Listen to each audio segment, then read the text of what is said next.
இந்த வீடியோ பார்த்தோன்னே உங்களுக்கு என்ன தோணுச்சு? ச்சே ஒரு பொண்ணு மேலே எப்படி இடிக்கிறான், இவெல்லாம் மோசமான ஆள் அப்படி தானே தோணுது. ஆனால் இந்த வீடியோட பின்னணி அது கிடையாது. ரீசெண்ட் டைம்ஸில் வைரலாக இந்த வீடியோ இன்ஸ்டாகிராம், யூடியூப், ஏன் எல்லா சோஷியல் மீடியாஸ்லேயும் நியூஸஸ் சேனல்ஸ்லேயும் வைரலாக போய்கிட்டு இருந்துச்சு.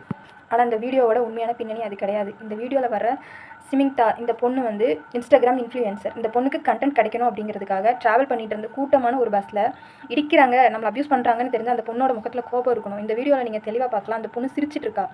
அப்யூஸ் பண்ணுற யாராவது அப்படி சிரிச்சிட்டு இருப்பாங்களா? நமக்கு ஒரு அநியாயம் நடக்குதுங்கிறப்ப அந்த இடத்துல கன்னத்தில் அடிச்சிருக்கலாம். நீ அந்த இடத்த விட்டு ஒதுங்கி போயிருக்கலாம். பின்னாடி எவ்வளவோ இடம் இருந்துச்சு. நீயே அந்த மனுஷங்கிட்ட ஒட்டி போய் நின்றுருக்க. அவரோட கை படணுன்றதுக்காகவே, கண்டென்ட் ரெடி பண்ணணுன்றதுக்காகவே, நீ வைரல் ஆகணுன்றதுக்காகவே அந்த வீடியோ எடுத்து தெளிவாக தெரியுது.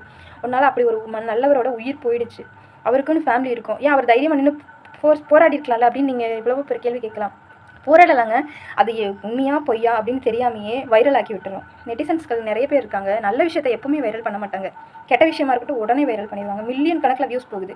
அவருக்கு வீட்லேயும் சரி, சுற்றி இருக்கிறவங்களும் சரி, ஃபோன் மேலே ஃபோன் பண்ணி, தெரிஞ்ச நம்பர் தெரியாத நம்பர்லாம் ஃபோன் பண்ணி அவர் ரொம்பவே மன உளைச்சலுக்கு ஆளாக்கிறாங்க. அவரால் அதுலேருந்து வெளியில் வந்து பதில் கூட பேச முடியல. அப்படி இருக்கிற சூழ்நிலையில் அவர் எப்படி அதை எதிர்த்து இது பண்ணுவார்?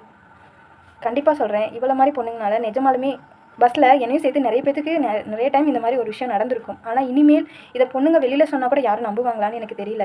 அப்படி இருக்கிறவங்களுக்கு மத்தியில் நல்லவங்களை ஏன் நீ இப்படி மாட்டி விடணும்? உனக்கு உரசணும், உனக்கு வீடியோ கண்டென்ட் ரெடி பண்ணணும் அப்படின்னா உலகத்தில் நிறைய பேர் இருக்காங்க. அவங்களோட போய் நீ கண்டென்ட் உரசி எப்படி வேணாலும் போடலாம்ல. நல்லவரோட உயிர் போகிற அளவுக்கு நீ எவ்வளோ சீப்பாக நடந்துக்கணும்? பொண்ணுன்ற விதத்திலே நீ கிடையாது. நீ பொண்ணே கிடையாது.